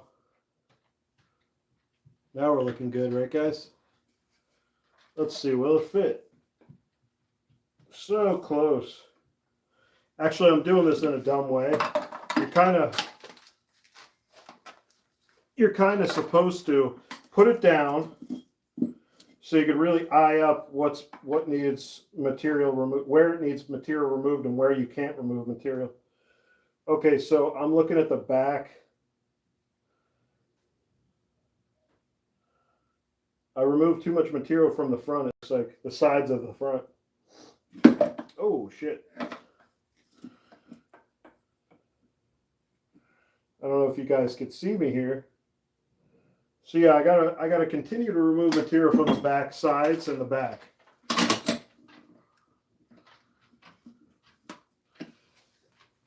Let me, guys, let me know if you have any questions about doing what I'm doing. I'm making an axe handle out of my own lumber. We're kind of at the end point where you fit the axe on. A lot of the shape is done, but the final finishing shape isn't really there yet. So we're just slowly working on kind of all aspects. And I'm just fitting the tongue on right now, or fitting that axe on the tongue.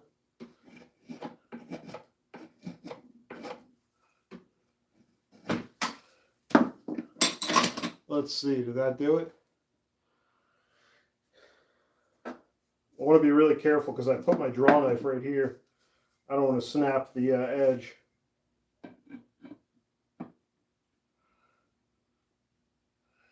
If you're not sure,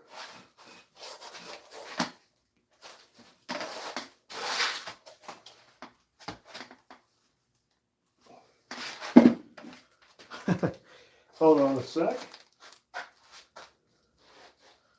Oh man, where's my mallet?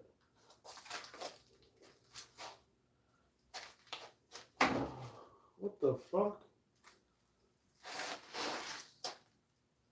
Oh, there it is. If you're not sure if your axe fits or not yet, you can always do a little bit of that jamming it in, technique. One of my favorite techniques is if it's not fitting perfectly quite yet, but it's close, you might be able to just shove it in there. Nope. Maybe we'll go from the top.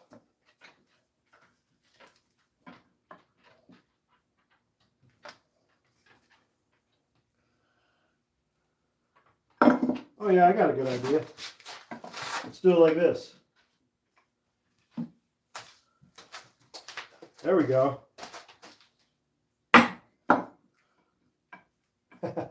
Maybe it's not.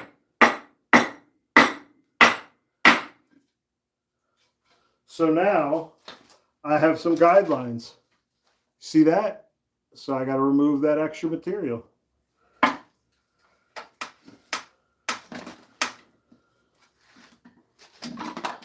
Oh boy. There we go.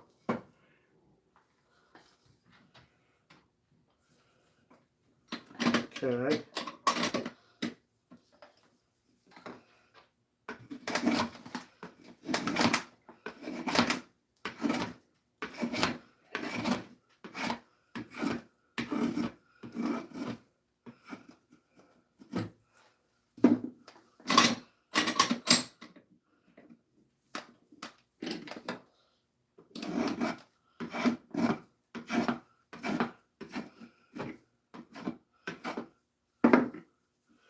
still a lot of tongue to remove here, so I'm just going to do another tear out.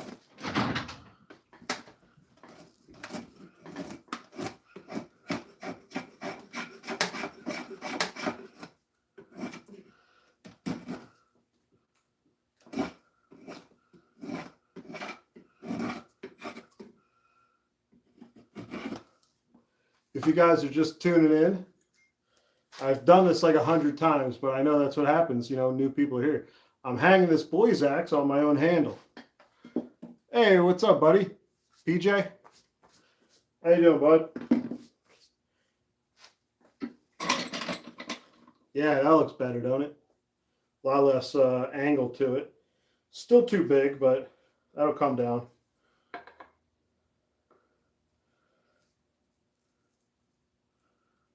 Huh. I can actually see where I need to remove material exactly.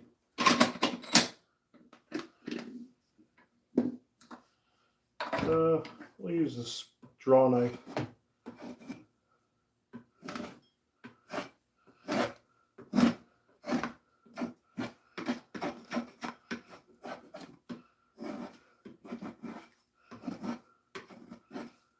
Okay.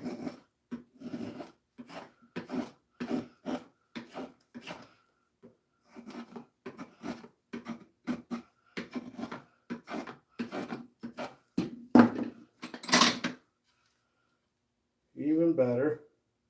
Now take a little bit of material off of the back sides here. I don't want to take any off of the front. Okay. It should fit. Hey, what's up, Sam Basic? What's up, buddy? You ever do this before? You ever hang an axe? I hadn't until about 7 years ago. So, you know, I'm kind of new to axes. There we go. I said I'd end this live when I get it on. I almost want to keep going for a little while though, but look how goofy this is. So you see how much extra material there is right here? You take that off. You don't want a big bulbous shoulder. First of all, if you ever turn your axe around and swing it like this to use the pole, this is in big time danger of being, you know, damaged. You want it to be pretty streamlined, your axe. So now that I got this axe on, I have guidelines built in.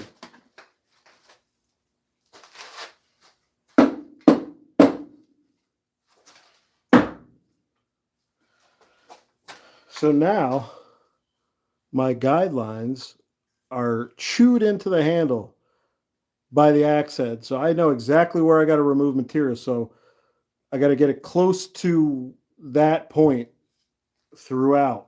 I don't want it to be such a big angle.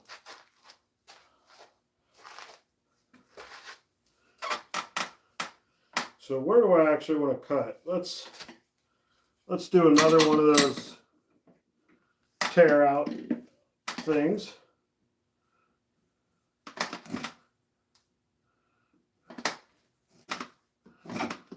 Whoops, that was a mistake.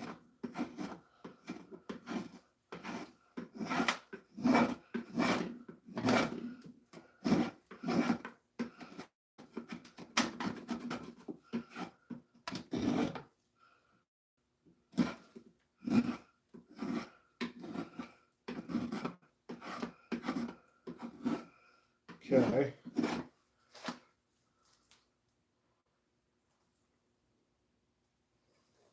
We're doing good, guys. Now it looks a little better. Still goofy, though. Oops.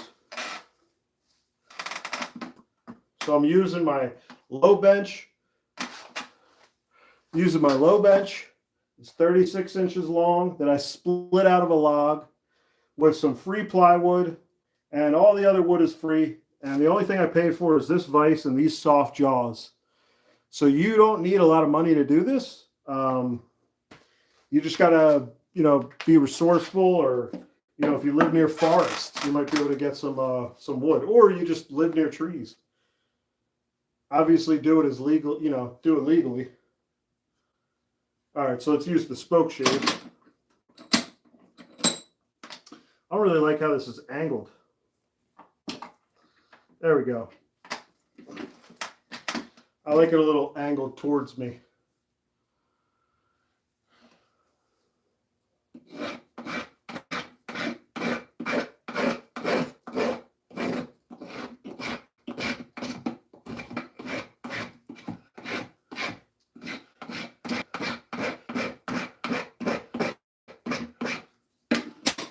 We're moving here.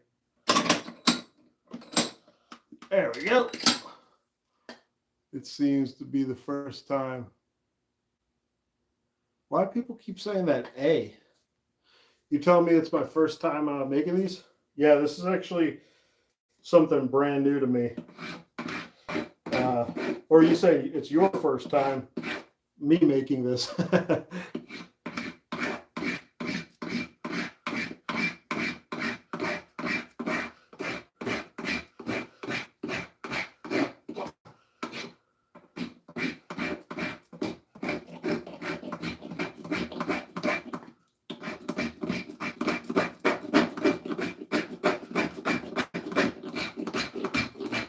Oh yeah, now we're getting rid of a lot of shoulder.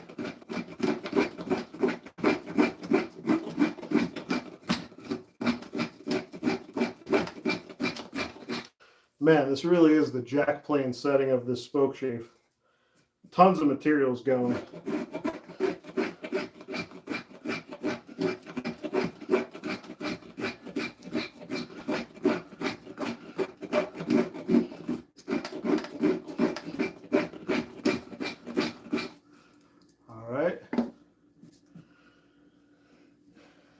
You talking poop on me, man?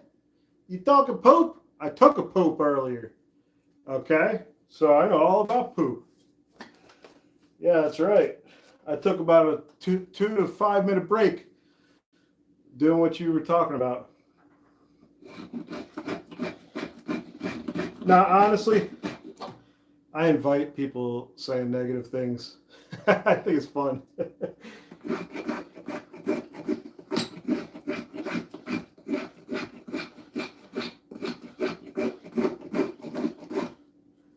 Can't take yourself too seriously on the internet. Okay, so that is fucked up what I did right there. Now I got to remove a bunch of material here to make it even. But that's okay because there is extra material. But it won't look right until I kind of even it out. So this shoulder right here indicates a little tiny axe.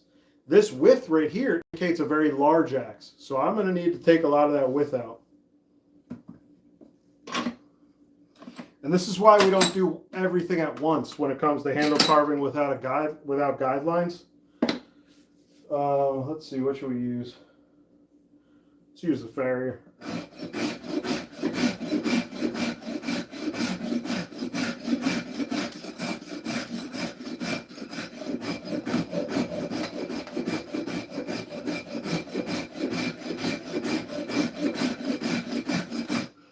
Okay. Let's see, what do we got here? That's a little better. We'll work on that later, though. Yeah, let's call it there, okay, guys? So this will be a boy's axe handle, which means it's going to have to be thinned down. But we got a rough shape. We got the head that barely fits on the tongue. And we're looking good. So thanks, everyone, for coming in, commenting. Nobody called me fat, but this last guy... Carlos Obertello. He's a little nut scraper. You little nut scraper, huh? There, Carlito. Little nut scraper over there, huh? Scraping up my nuts. Thanks for tuning in, except for you, Carlos. You little poopy butt. I don't actually care. Thanks for commenting, Carlos. Goodbye.